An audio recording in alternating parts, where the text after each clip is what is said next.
it all ends now.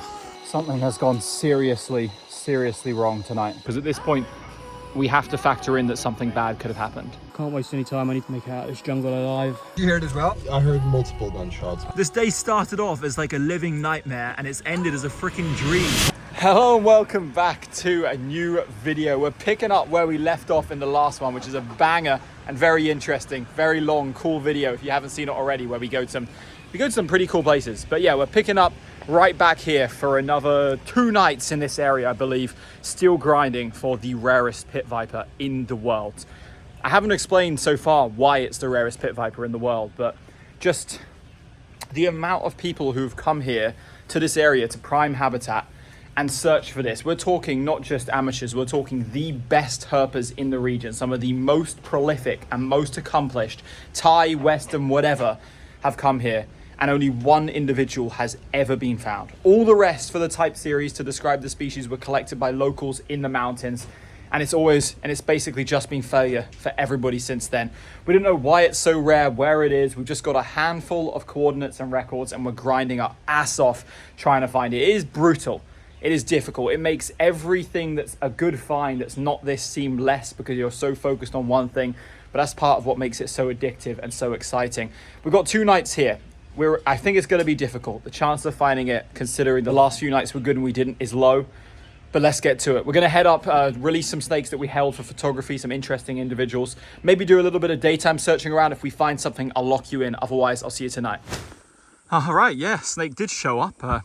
Ethan spotted this tiny, like hatchling Vogel's bronzeback here, which, you know, is a slender snake at the best of times, but you can see here, a hatchling individual is slender on a whole nother level.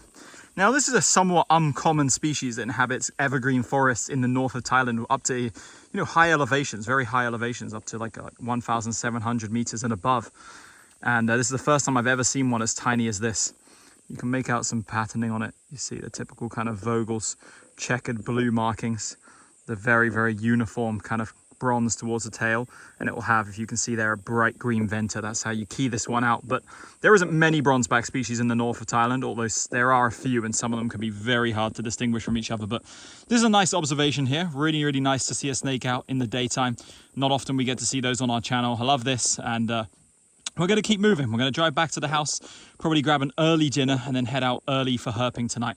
We'll see how it goes. But we're just releasing a few snakes back where we caught them, and this one showed up as well. So love that. All right, guys, we are out. We are out. We've only got 1, maybe 2 nights remaining here. I think we're going to do 2, but I don't know what exactly the plan is. If we get too depressed, we might move on tomorrow. But this is let's say this is our penultimate night of herping here, and things are getting desperate. I would say there's a critical need to find Kalamohu, so we're getting out nice and early, driving up to a spot where I myself saw a DOR 2 years ago, and we're going to grind out that area, see if any more remaining, or if that was the last ever individual in the district. Let's go. What you got to say, Keith? Things are about to get smooth. All right, we just got out today specifically at sunset to try and get some daytime cruising in, and we daytime cruised the snake, and look, it's the most northern Dendrolaphis subocularis I've ever seen. You see it, this one's got a lovely yellow head as well. That's what suddenly, because it was moving so much when Aiden grabbed it off the road, all I could tell was it was a bronzeback, but I could see this bright yellow head and I was thinking, that isn't very pictoid, is it? And sure enough, we got the first suboc we've ever recorded in this district, and it's the 3rd species of bronzeback we've found since we started herping in this area on this trip. We got Pictus vogeli, which I filmed earlier today. And here we go, suboc here, out in the late afternoon, crossing at sunset, probably going back to a hidey hole. It is very suboc habitat. Look at this, dry, scrubby shit, like some of the worst habitat you're ever gonna see. Are you releasing it? Yeah. Hold on. Bye. I'll take over. Aiden was just about to lob it before I even stopped my filming. What the f hell? Anyway, yeah, check this out. Really beautiful suboc here. Gonna grab a quick phone photo, then I'm gonna let this one go. So this is what we call the ethnic burning. And this has been destroying all, oh, look how much fire there is everywhere. Yeah, I can't stop this. Aiden was gonna try and put out this fire next to the road because it just destroys the habitat everywhere here. And this is a major reason why we believe that like the Protobothrops has got so much rarer in recent years, because we've had 2 brutal El Niños. But like all down that slope, there's fire and oh, what a disaster. I hate this. Snakes actually on the road tonight. Just got dark and we picked up a Trimerosaurus goi. You see this Albolabris complex pit viper with a very red eye and a stripe on the tail which differentiates it from Trimerosaurus lana. I'd imagine this one, let me see, they're very hard to tell. This one looks like a male. I can see some more distinctive spotting in it on the striping on the face. Really hard to tell, but it's got a little stub tail. And we're gonna swoop this guy off the road, keep moving. And it's time for KW Annan to stick to his true Northern Irish roots. See if that works. Oh, be in the ear. I'm out of here. Another snake along the stream, and it's our 6th crate of this trip as a group. The 5th I've seen. This is another little baby, although albeit nowhere near as small as the first. Aiden's got it on the hook here, and you can tell by those bands on the neck and that general shape that it is not a lycodon, not at all. And apparently it was biting as well, which I didn't actually capture so far. Catching these, despite all I've said, I've never recorded one biting on video.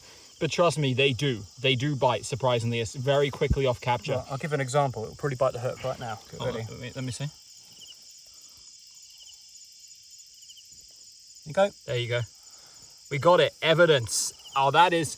Did you see? Show me the hook handle on the ground. On the ground. Venom. Put it on the ground.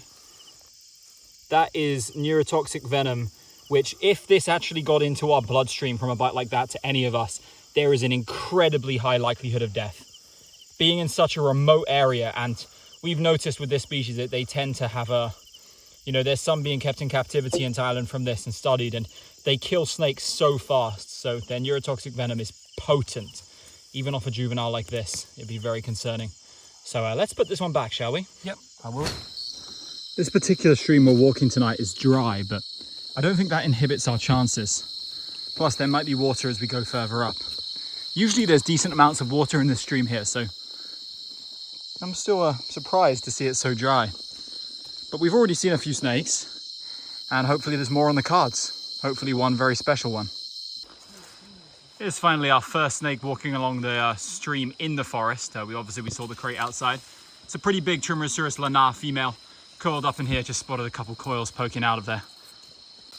Here's a nice little endemic tack horned frog, Megophorus tachensis. This is not one we see very often. You guys will remember I saw a Rhabdophis nigricinctus eating these, and one of these once, and I showed it on the channel. But this is the first one we've seen on this trip, sitting high up on a leaf here like a tree frog. Cool. Yeah, we've got, what the piss your ass. Here I got this Ansonia intanon, the Doyentenon slender toad, which you do obviously get at Intanon, but you also get down here, this part of the mountain range. This is a particularly tiny one, but quite a clouted genus. We saw one of these in Phuket, if you remember a couple videos back, and here we have the regional species up here. Very nice. The grind is real, but no results. So much clearing of habitat and burning of habitat here. It's freaking sad. On our way out of that stretch of forest, we've got a little double catch here. We've got this beautiful little Leptobrachium smithi, and also keeps breathing heavily because he just went hard and caught a juvenile Thalia piscator. That was my sprinting back matter. What the hell? What in the forced predation matter? But yeah, we showed like a couple of these this trip, maybe just one, I can't remember, but it's a new snake for the night, and it's a Thalia piscator. Very appropriate to find this piscator, considering I have just pissed my pants. That's another snake on our little walk here, Parius macularius. That's another snake for the video. There's stuff active tonight despite bright moon conditions. Just gonna keep grinding, see what else shows up, but right now we got a Macus. You know you've reached a whole nother level of desperation when you're looking for Protobothrops inside your own car. Another addition to a checkered keelback that's doing a hooding cobra mimic here. Thalia piscator. Yeah, we stopped at this pool on the side of the road specifically because I said that I see Thalia here quite often, and Aiden spotted this one in the water and also managed to catch it, which was very surprising. Pretty surprising considering, and he's Is this one not biting? No, well, it's not bit yet. It's going to if I let it. Oh, I'm surprised it didn't just Yep, get you. open oh, mouth. Yeah, I saw that. Open mouth strike. Oh, look at that. That is disgusting. Smegma. That is disgusting. What the Hey, we got a snake along this stream. There's a nice, well, I was going to say big, but actually go as far as to say absolutely freaking huge Lycodon fasciatus here. It's breathing really heavily with its head under there. What's it up to? I can see it like puffing and puffing. You see that on its mid-body? Look at that. Look at him breathe. Why are you so out of breath? Has he been swimming or something? Is that why he's out of breath? Either way, he's looking for something under that rock. There you go. Yeah, big fasciatus with nice kind of orangish coloured bands. Really, really impressive individual. By far the largest fasciatus I've ever seen by a country mile. I got this one in hand momentarily and now you can see it really compared to me. Yeah, biggest Lycodon fasciatus I've ever seen by a country mile, and really nice how the bands on the rear half of the body have got these like dark blacks coming through on them. So they're becoming more and more oblique as time goes on. I really like that touch. I feel like I haven't really noticed that before. Maybe I have seen some adults with slight blacks in it, but you see all the bands have these dark patches coming through, which is a really nice ontogenetic color change there. I like that. It's got a scar on its head. It's moving around a lot, but surprisingly, it's not on the biting matter. I like it and not on the biting matter. What a time to be alive, guys. What a time to be alive. But we've seen quite a decent amount of species tonight. It's getting kind of late. This may be the last one we see, but we're going to go a little bit further up the stream before driving home. So maybe there'll be something else on the cards before the end of tonight. But another nice snake out here in remote northwest Thailand. Good times, man. Good times. Along the same stream as the fasciatus, here's the biggest Tremorosaurus lanar male we've seen yet on this trip, which did not like me walking towards it at all. It immediately kind of reared up, looked at me, and now he wants to go. So he's off on his scooting shit. I'm gonna leave him though. Just a little look at this snake before he cruises off around these rocks. Cool habitat here. Shame it's kind of late and we want to get moving. We're starving, but nice to explore. Decent variety of snakes tonight. Like I said in the last clip before, I'm still optimistic that we can turn something else up tonight. Let's see if that happens. Some kind of bronze back up there. I'm guessing it's Dendrolaphus pictus based on the venter. But we'll try and get it down just in case, you know. It's going to be a tough one to get, but I can definitely get up on this rock and maybe able to get hands on. So let's see how it goes. We successfully retrieved it, and it is indeed the northern form Dendrolaphus pictus. For those who didn't watch my Patreon video, we saw these in Laos and we were examining how different they are to the ones I see in KL. Very, very common in KL, of course, but the ones here are way different. And this one has nice blues on the neck, very nice blues. Not much black patterning whatsoever. And this is an adult, very, very decent sized pictoid. Not the biggest bronzeback, not the smallest, but not that too big either. So getting one like this is always nice to kind of have an adult snake in your hand. So it's our final day here in northwest Thailand in these areas looking for Protobophops kalamohi, and now we're down to only one car and we're about to fit 6 dudes, 1 car, 1 snake.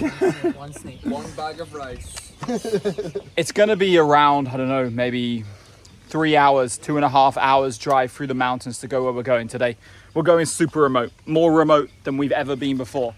I mean, I've been, 1 hour, 45 minutes off into the mountains. This is maybe bordering on 3 through dirt roads up into the hills for one final shot at seeing this. It's going to be a bright moon. It's going to be tough. If there's no rain, then I'm not bullish on our chances, but we want to give it a go for one last run out here. And whatever the case, it's going to be a good time, no matter what. So I'll update you as we go, because this is going to be crazy.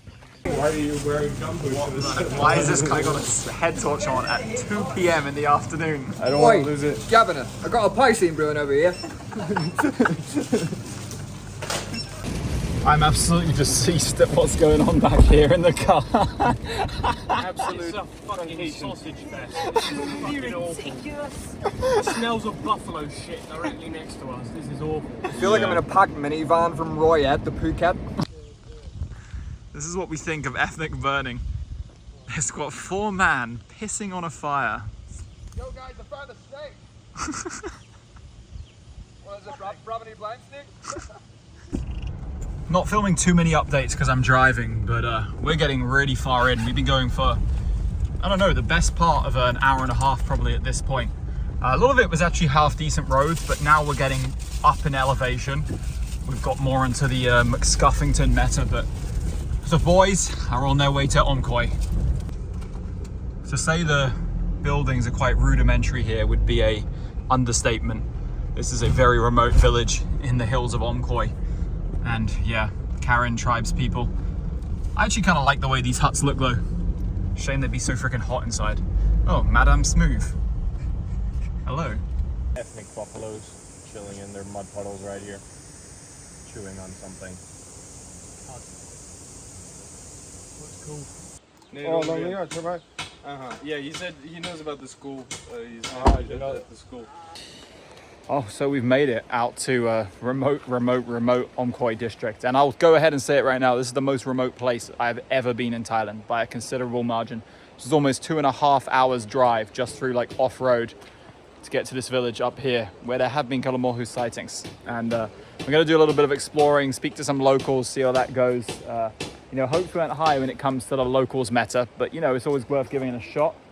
And we'll see what happens. Otherwise, we're going to scout habitat, see where we're going to start herping in approximately 1 hour, I'd say. All right, so guys, we got a hit.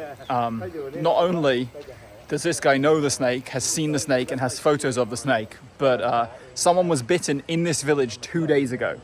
So while we were running the extinction meta for the last area we were in, we have confirmation that at least until the most recent one, which I'm assuming they killed, it was not extinct in this area. So very, very positive news right there. Keith, bro, what are you eating, man? As we are quite far into the mountain, I'm on the soggy ham and cheese toasty from 7-Eleven meta. It goes from a straight up 8 out of 10 right down to a 2, unfortunately. This is the face of a very truncated man. Well, things are going well, and I'm too out of breath to speak. Oh, so all right, questions, debate, it's pontification. It all ends now. We've got a boss showing us where to go, and we're gonna hit the forest. Not great conditions today, bright moon, absolutely no rain, but that doesn't mean we've got no chance. So let's get cracking. The end game.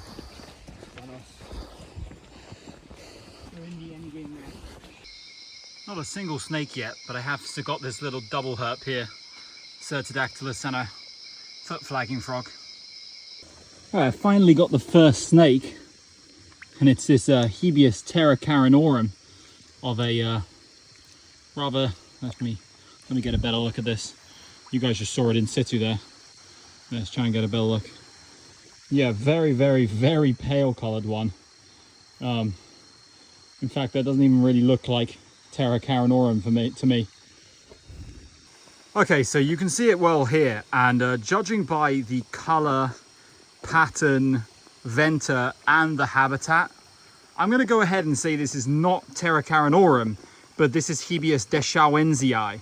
We saw Hebius terracarinorum earlier on this trip, but this is adding another species, and this is actually really, really cool because this is the first ever Hebius deschauensii adult I've ever seen. I saw one juvenile at Doyentenon, but an adult of this species was actually a massive target I had for this trip. Not at this location, but for the final 2 days at Doyentenon. But got it in a least expected place, just cruising around here in Omkoi district. I got my first ever adult Hebius deschauensii. So at least the first snake that showed up tonight is a good one, even if it's not our target. And definitely a cool species because these are quite difficult to get a hold of, the species. If you go online and Google these, there's very, very, very, very little pictures in existence. Not many people have seen this species, let alone taken good pictures of it. So I'll certainly try to do that. But yeah, you guys saw it in situ. It was just in this shallow stream at 800 meters above sea level, just crawling around underwater, poking its head up from the water. Although I actually started rolling after it submerged itself once more, but it was just there. I'm pretty happy with this. There we go, another species for the trip. All right, linked up with the guys, and Ethan got a, well, you're probably thinking, oh, what's this, another crate? No, actually, this is finally our first Lycodon chapaensis of the trip. The Chapa wolf snake, definitely the best crate mimicking snake in all of Thailand. I mean, at first glance, you really can't tell. And we're always extremely scrutinizing them before letting them chew on you. Because, of course, this species loves to chew. It also stinks pretty bad. So that's similar to the crate. The crates have a tendency to produce a pretty foul musk. And this one as well has managed to cook up a somewhat repugnant scent for us to bathe in while we get it here in the stream. Ethan saw a green cat snake earlier, I believe, so that's another species tonight. And I also saw a green bean since I last filmed. What was it, drinking? Just drinking? Yeah, it was drinking. How strange. But yeah, Lycan and Chapaensis here, a very, very accurate crate mimicking snake, but totally harmless. Cool. Just saw a crate disappear into a hole here. That was our, I think our 7th crate of this trip. I'm wondering if it will come out down here or something. But right now I don't see it anywhere. It was like in this and then it vanished into a hole, like probably hiding deep in here. Shit. Well, it looks like that's going to be the end of tonight. Saw a decent few snakes out. Some stuff didn't get filmed, but that's how it is sometimes. Here's a nice look at the stream before we head back to the car and wrap up. So I regret to inform there has been a rather large truncation. That being that, who is that in the back? That being that Aiden's Bucktown, what do we call him? Aiden's Buckteeth Town. Aiden's Bumtown has fucking vanished. Like, we were so explicit about our instructions to stay with one of the 2 people with GPS, or if you're not with us, stay along the stream. And he's nowhere to be seen. We've been waiting for him for an hour and a half at this point. He never returned to the car. I feel like it's impossible to get lost here. Meanwhile, I've got myself lost. I've been lost for hours, but as I was traversing this landscape, I've bumped into this Wanghelting-eye here, this Mongarus Wanghelting-eye, mini-banded crate. See by the tail there, it is different to Candidus. And these guys are super, super bite. It's already lunged and mouth open, tried bite, and bit itself in the process. That's fine. I'm going to let it go now. Can't waste any time. I need to find the guys and make it out of this jungle alive. So, there you go. Bye-bye. Either way, me and the boys are about to do a little bit of a search party, leave 2 people here, and 3 of us are going to run off into the forest and just scan as far as possible. But let's get it, my G's. Good luck, guys. At the minute, we're running the stew theory, so Aiden has been turned into some sort of fine local broth. A bit of seasoning. Well, see, the thing is that Keith claims to have heard a gunshot off in the forest when he was hiking. Did you, or was that BS? Oh no, I'm actually being 100% serious, but you just kind of assumed. Gunshots? No, one singular gunshot. Did you hear it as well? I heard multiple gunshots. Okay, yeah, he's 100% dead then. Yeah, I'm gonna take my other bag that is not full of shit and my knife. Well, I'll catch up to you when Aiden is located, be it parts of him or the whole thing. What the f***ing busy rat. All I have is this bag with red. Keith's got a bus back to the Philippines tomorrow. Uh-oh. We're midway through our search through Aiden in the forest and not looking for snakes at all, just bumped into this truly giant freaking female lana. You can see it next to my snake hook here. It's a freaking beast. Holy crap, look at that. Anyway, back to the task at hand. All right, so obviously I updated you in the forest and it's been, I don't know, an hour since then. Nowhere to be seen. And I don't want to go into details about what we've tried, but we've been on the search party meta, you know, us split up, shouting into the valley. And it's really not like the kind of place where you could get lost. So I'd say at this point, we're 90% concerned. We even drove up a little hill, which gave us a vantage point to look for torchlights in the valley. There's nothing. The guys are just about to talk to some locals and we're considering getting like some kind of big collective search party out with people who know the forest well so we can cover more ground, because at this point we have to factor in that something bad could have happened. You know, the reason he didn't hear me could be because he's unconscious or, you know, God forbid. But I'm extremely concerned. While continuing looking in the forest for Aiden, there's the tail of a crate which I'm gonna leave because I got much bigger fish to fry, but that's the second crate seen tonight, and this one I got on video. Here's some better video of it. You know, it's funny, I'm not looking for snakes in any capacity, just hiking through the forest at 1+ a.m. in the morning. There's a crate vanishing in there. What the pissy ass. Something has gone seriously wrong tonight. Meanwhile, my torch is on its last legs and I am absolutely deceased. I can't move anymore. Fallen over countless times. So set myself up here for the night. I'm sleeping on a log off the ground in hopes that I don't get too many bugs eating me, but they still will. Clean myself off with water and put some plasters on the leech bites, best I can do. Right, I'm gonna get some sleep now and try and find my way out of the forest tomorrow. Alright, so we are in the car because we waited around for a really long time and there wasn't a sign of him. Me and Ethan did a second search party into the forest, calling nothing. We're absolutely certain he's not in the valley, which we were herping. And because of the fact that we are fearing the worst case scenario, we've decided to abort and head back to where there's signal so that we can make the necessary connections. So speak to some friends who might know the right people to contact here in Thailand to put in the early stages of work into organizing some kind of search party, or at the very least getting a line of contact in that village that we can use. The plan is to head back over there immediately in the morning, praying that he's going to be waiting for us, because I believe that he is lost, you know. But whatever the case, we've got to inform people that we're okay, because if all of us just never got in contact with any people that we usually do every day after tonight, it would be extremely suspicious. So we'll take some cortisol off people's minds and do some research into what is the best course of action here. But this is, without a doubt at this point, the worst thing that's ever happened to me while herping. You know, there's so much unknowns, there's so much confusion, it just doesn't make sense. You know, you guys probably think, you just got lost in the forest, he's just an idiot that got lost. You have to understand the geography of that area and how explicit we were in our instructions. Like, there is without a doubt been a sequence of unfortunate events, of improbable events, let's put it that way, which have happened, which have led him to disappear like this. And this will probably be the very last update of tonight, because we're going to be up early tomorrow sorting things out, putting things in motion, and I'll update. meanwhile, I've managed to get out of the jungle. It could have been the guys, you know, carrying out a search party looking for me.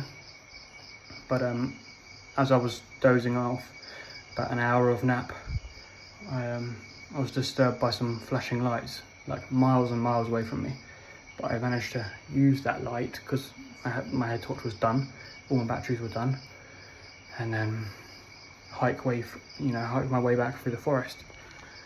But unfortunately, they're not parked where they originally were when we first got off here. So I'd imagine they've gone back to the accommodation. But about 10 minutes ago, I could see some flashing lights on the opposite mountain. So maybe they're searching there. I feel bad for them because I didn't do it intentionally, but yeah. At least I'm back to the village. I'm going to wash myself off with this bidet and then fall asleep in a school because it's unoccupied and it has a table which will work as a bed. But yeah, that's the last entry log. I made it out alive. Despite all the truncations, we're still finding snakes. There's another black and white banded snake, the third one of the night. This is our first Lycaon subcinctus of the trip. The northern form, Subcinctus maculatus, the subspecies that occurs in the north. And he's weighing me up, trying to find a soft enough part of my skin to bite, which he has found there. Anyway, we're in a rush, we got things to do, so I'm going to yeet this snake off the road.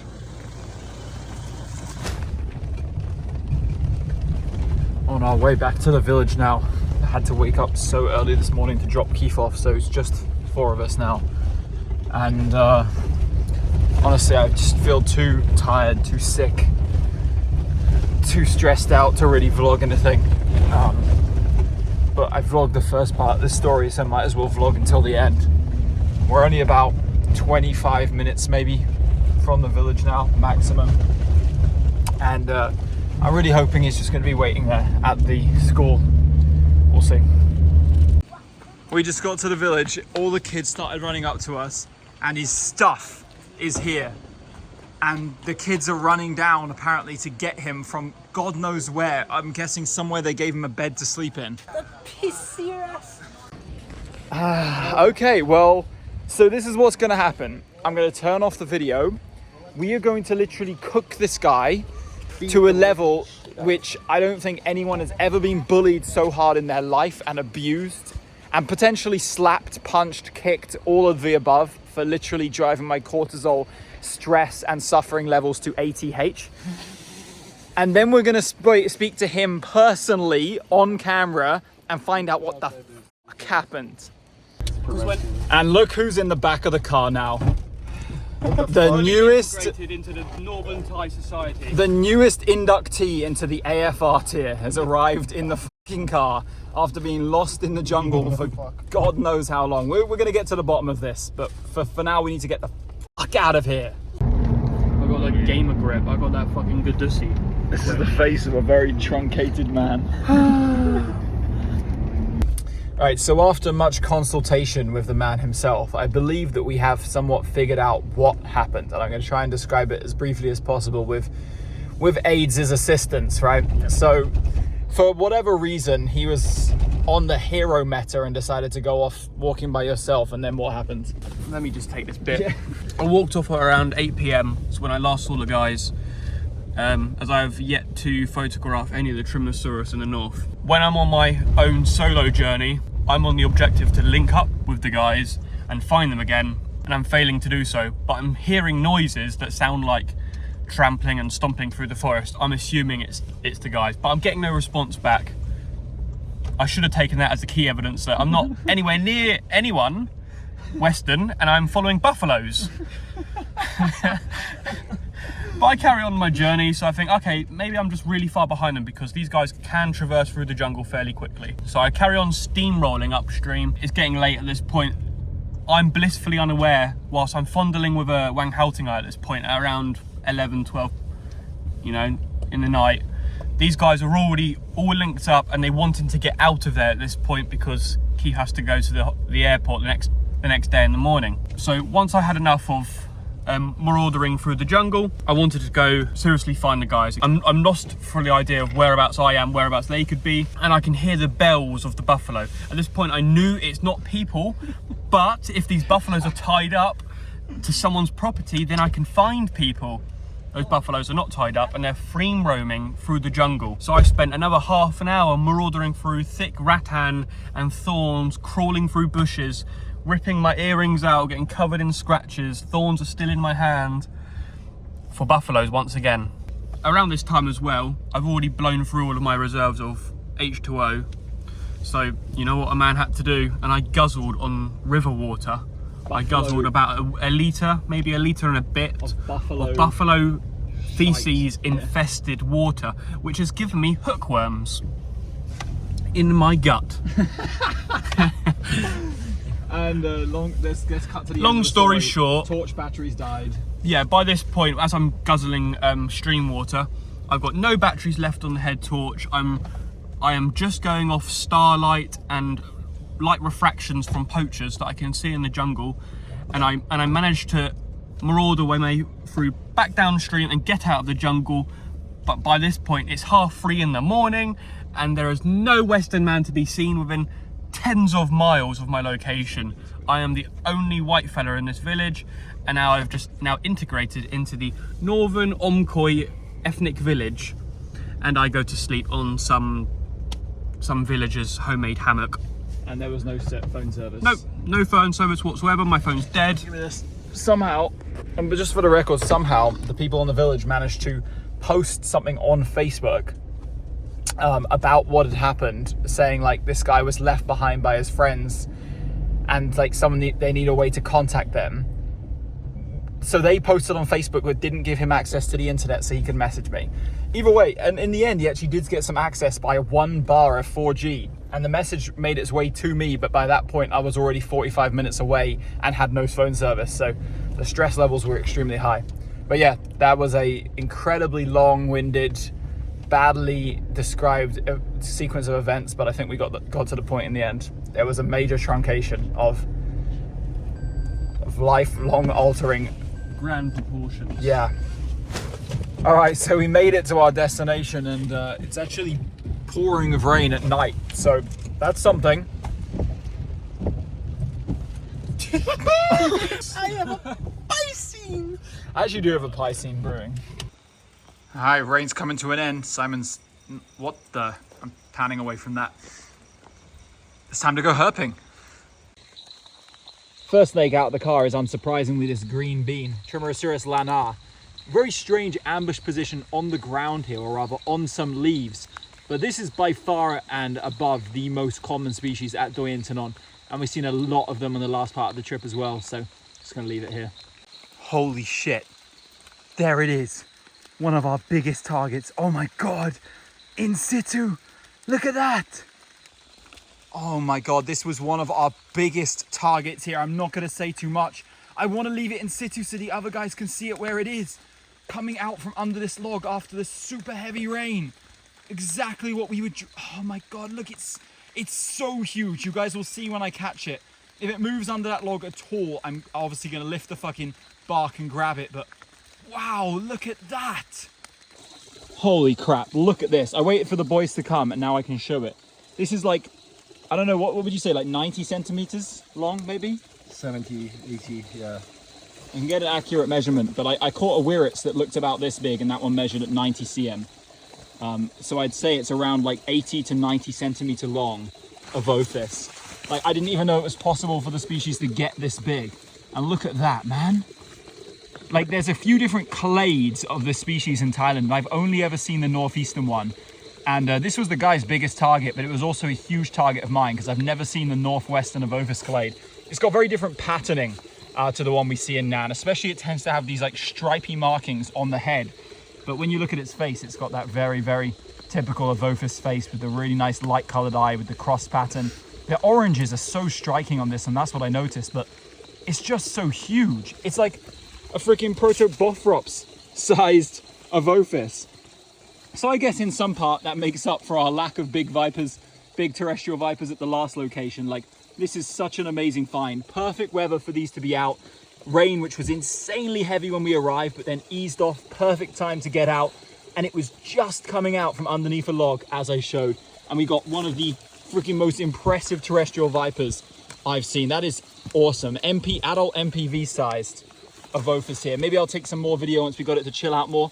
For now, just appreciate this insane snake. And obviously it's super cold up here. We're almost at 1,700 meters, but that's probably contributing to why it's so docile. Snakes at these elevations, except green vipers, tend to be very calm. I just get a bit more of a long view of that. Look at that, holy crap. What a find on a truncational day. Crazy. And look at that, guys.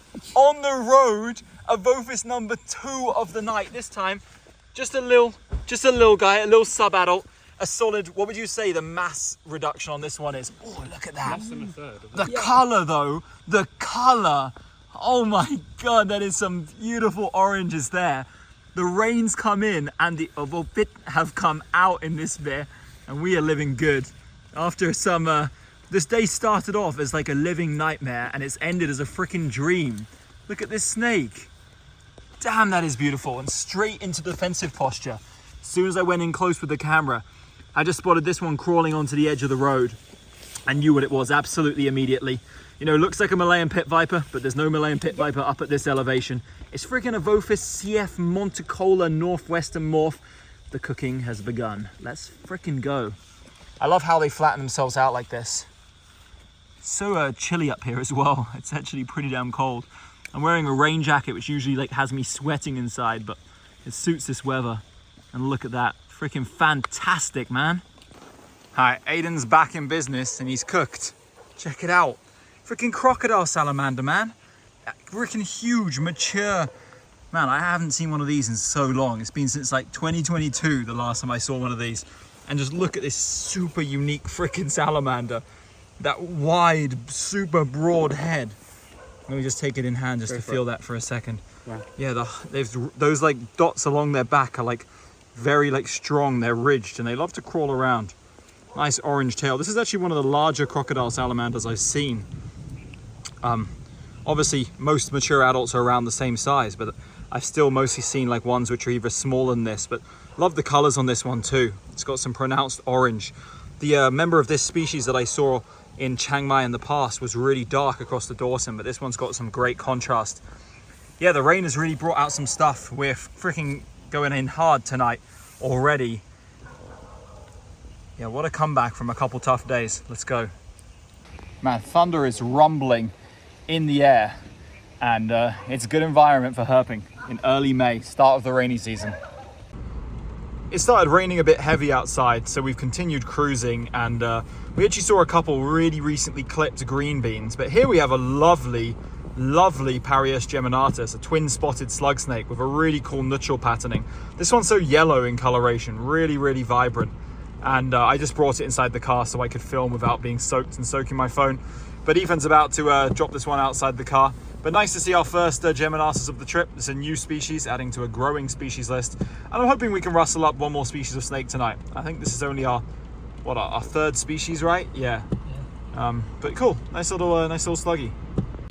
As you can see, the rain's getting much heavier. So I think we're gonna call it now. It's we started at like 8:30, 8:40. It's like 11:30 p.m. now. If we see something else on the way back, I'll vlog it, but if not. All right, guys, I don't know how well you can hear, but that's heavy rain, and that's been the case for the entirety of our last day here. I'll throw some stuff on screen briefly showing the tiny amount of herping we did during the day and a little bit at night, but it's not even 10 p.m. I think it's 8:55 now or 9 p.m. and we're gonna call it a day and wrap up the trip here because it's been one hell of a trip back to Thailand. I don't know how many videos I filmed out of this. 1, 2, 3, 4 maybe, I think.